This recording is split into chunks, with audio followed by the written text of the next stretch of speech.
சாய்ராம்.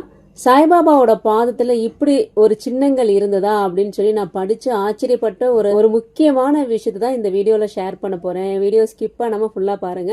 2-3 நாளா நம்ம நானா சாஹேப் நிமோன்கரை பத்தியே பேசிட்டு இருக்கோம். இப்போ நீங்க இந்த போட்டோல பாக்குறீங்க இல்லையா, இவங்க தான் நானா சாஹேப் நிமோன்கர், சாய்பாபாவோட ஒரு மிகப்பெரிய பக்தர். அவங்க வீட்டுக்கு நாங்க போனதை பத்தி தான் நான் ஏற்கனவே வீடியோல சொல்லியிருந்தேன்.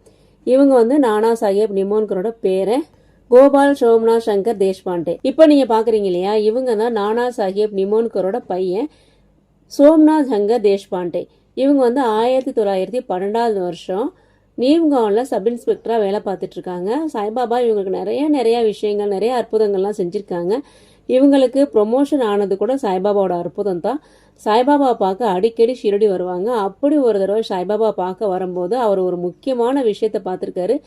சாய்பாபாவோட பாத சுவடுகள்ல அவர் பார்த்திருக்காரு, ஒரு பாதத்துல மத்ஸ்ய, அதாவது மீன் வடிவ ஒரு அடையாள சின்னம் இருந்ததாகவும், இன்னொரு பாத சுவடுல தனுஷ், வில் வடிவ ஒரு அடையாள சின்னங்கள் இருந்தது அப்படின்னு சொல்லி அவர் கண்ணால பார்த்ததா பூஜ்ய ஸ்ரீ நரசிம்ம சுவாமிஜி கிட்ட 1936 வருஷம் நேரடியா பேசும்போது இந்த விஷயத்த சொல்லியிருக்காரு. இதை பூஜ்ய ஸ்ரீ நரசிம்ம சுவாமிஜி அவங்களோட புக்ல பதிவு பண்ணியிருக்காங்க. இந்த விஷயத்த படிக்கும்போது ரொம்ப ரொம்ப ஆச்சரியமா இருந்துச்சு. அதுல அவங்க சொல்லியிருக்காங்க, சாதாரண மனுஷங்களுக்கு இந்த மாதிரி ஒரு அடையாளங்கள் இருக்கவே இருக்காது பாதத்துல.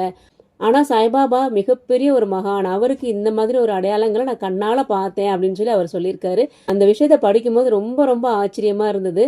இதை உடனே அவங்க கூட ஷேர் பண்ணணும் அப்படின்னு தான் இந்த வீடியோ. இந்த இது உங்களுக்கு தெரியுமா சாய்ராம்? முன்னாடியே தெரிஞ்சிருந்தா கமெண்ட் பண்ணுங்க, இல்ல இப்பதான் தெரிஞ்சுக்கிறீங்கனாலும் கமெண்ட் பண்ணுங்க. சாய்ராம். சாய்ராம்.